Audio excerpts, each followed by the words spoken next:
हर साल मानसून के समय उत्तराखंड के पहाड़ों में एक छोटा सा गांव चिखारा एक अजीब सा सन्नाटा ओढ़ लेता था।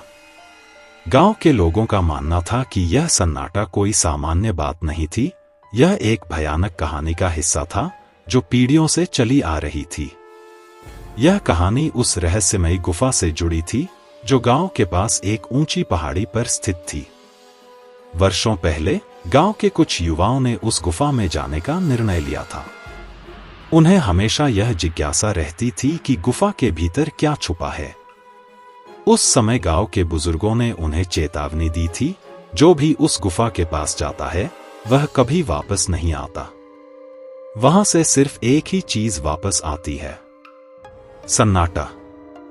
लेकिन युवा अपने उत्साह में उन चेतावनियों को नजरअंदाज कर गुफा की ओर बढ़ गए।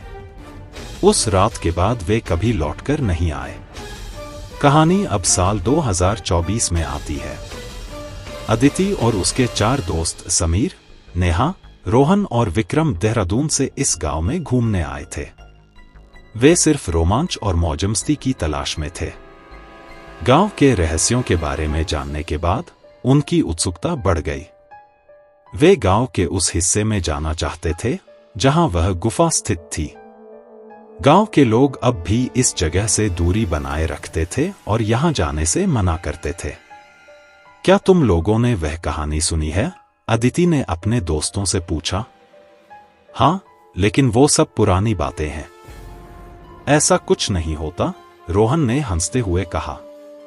रात होते ही 5 दोस्त अपने टॉर्च और कैमरों के साथ उस गुफा की ओर बढ़ने लगे। गुफा तक पहुंचने का रास्ता खतरनाक और फिसलन भरा था। चारों ओर घना जंगल और हवा में एक अजीब सी ठंडक थी। जैसे जैसे वे आगे बढ़ते गए, हवा की आवाज भी सन्नाटे में बदलने लगी। अचानक समीर ने अपनी टॉर्च से देखा कि कुछ परछाइयां पेड़ों के पीछे छिप रही थी। तुम लोगों ने वो देखा? समीर ने घबराते हुए कहा। क्या? अदिति ने पूछा, लेकिन जब उसने पीछे मुड़कर देखा तो कुछ भी नहीं था। वे सभी गुफा के मुहाने पर पहुंच चुके थे। यह गुफा बाहर से जितनी साधारण दिखती थी, अंदर से उतनी ही रहस्यमयी थी। जैसे ही उन्होंने गुफा में कदम रखा, उन्हें अपने शरीर में एक अजीब सी कंपकंपी महसूस होने लगी। गुफा के अंदर की हवा बर्फ जैसी ठंडी थी और वहां एक अजीब सी गंध फैली हुई थी। जैसे ही वे आगे बढ़े, विक्रम ने गुफा की दीवार पर कुछ अजीब चित्र और निशान देखे। ये तो कोई प्राचीन भाषा लग रही है, उसने कहा। यहां कुछ गलत है, नेहा ने कहा। मुझे यहां से चलना चाहिए। लेकिन तभी अचानक गुफा के अंदर से एक तेज आवाज आई, जैसे कोई चिल्ला रहा हो। आवाज इतनी जोर से थी कि सबके कानों में गूंजने लगी।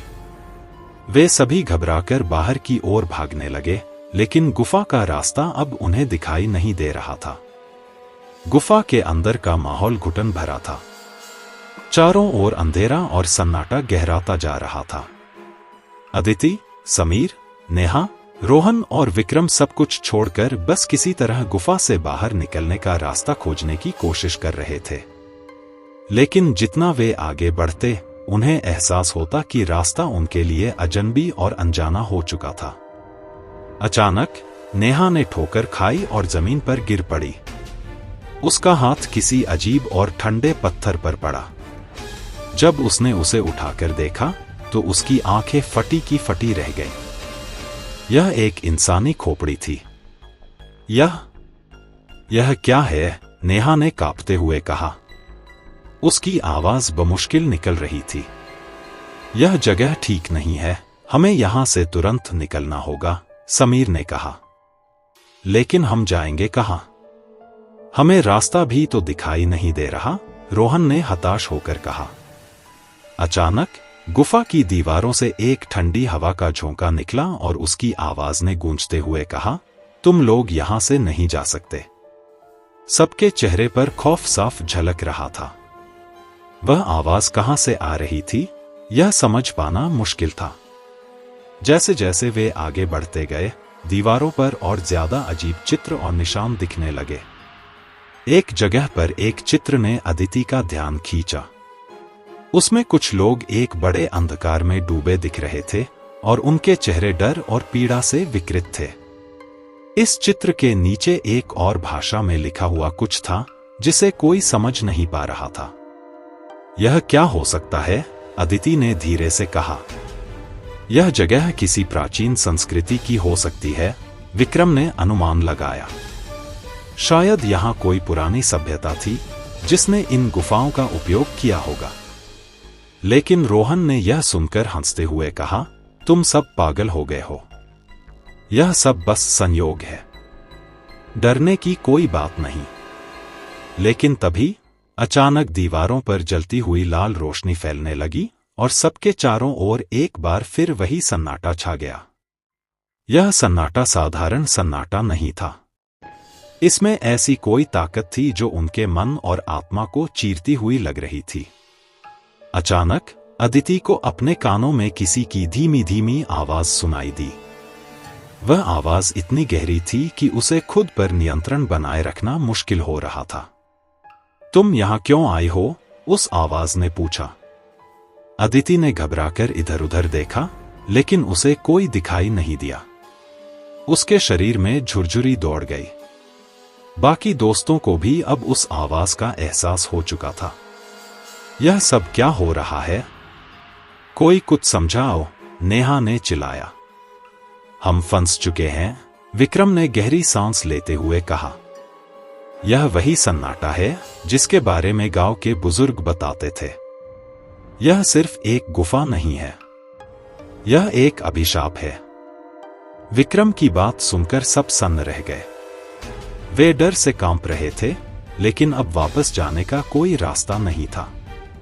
गुफा का वातावरण और भी भारी और असहनीय हो चुका था। तभी अचानक समीर की टॉर्च बंद हो गई और चारों ओर घना अंधकार छा गया। अब क्या होगा? रोहन ने कांपते हुए पूछा। अचानक दूर से किसी की परछाई दिखाई दी। वह परछाई धीरे धीरे उनकी तरफ बढ़ रही थी। सबके दिलों की धड़कनें तेज हो गईं। वह परछाई करीब आते आते एक आदमी की शक्ल लेने लगी, जिसका चेहरा डरावना और भूतिया था। तुम यहां क्यों आए? उस आदमी ने गुस्से में पूछा। उसकी आवाज से गुफा के अंदर की हवा भारी हो गई थी। हम बस यहां घूमने आए थे, अदिति ने हिम्मत जुटाते हुए कहा। यहां कोई बिना वजह नहीं आता, उस आदमी ने कहा। तुमने इस गुफा के रहस्य को छेड़ा है और अब तुम्हें इसका अंजाम भुगतना पड़ेगा। अब वे समझ चुके थे कि इस गुफा का रहस्य कोई साधारण चीज नहीं था। यह गुफा उन सभी आत्माओं का घर थी जो कभी यहां आईं और वापस नहीं जा सकी। यह एक अंधकारमयी जाल था जिसमें फंसकर कोई भी अपनी जिंदगी को खो देता था। धीरे धीरे सभी को अपने चारों ओर मौत का एहसास होने लगा। परछाई अब विक्रम के पास आ चुकी थी।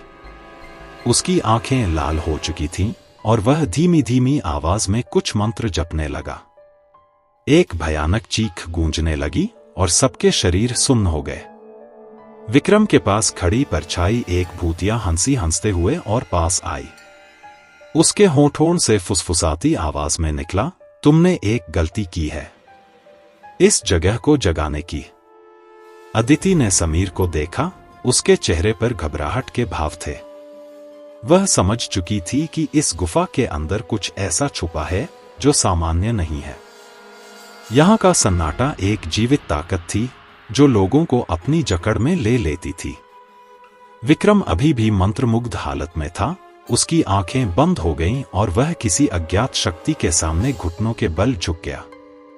जैसे ही वह जमीन पर झुका, गुफा की दीवारें कांपने लगीं और अचानक ही गुफा के अंदर की हवा और ठंडी हो गई। नेहा ने कांपते हुए कहा, हमें यहां से निकलना होगा, यह जगह हमें मार डालेगी। रोहन ने अपने हाथों में पकड़ रखा कैमरा उठाकर गुफा के भीतर रिकॉर्ड करना शुरू किया। वह एक यूट्यूबर था और यही उसका जुनून था, लेकिन इस समय उसकी हिम्मत लगभग टूट चुकी थी। उसकी उम्मीद थी कि किसी तरह ये सारी घटनाएं रिकॉर्ड हो जाएं और दुनिया को दिखा सके कि वे किस कदर मुश्किल में फंसे हैं। रोहन, क्या तुम पागल हो?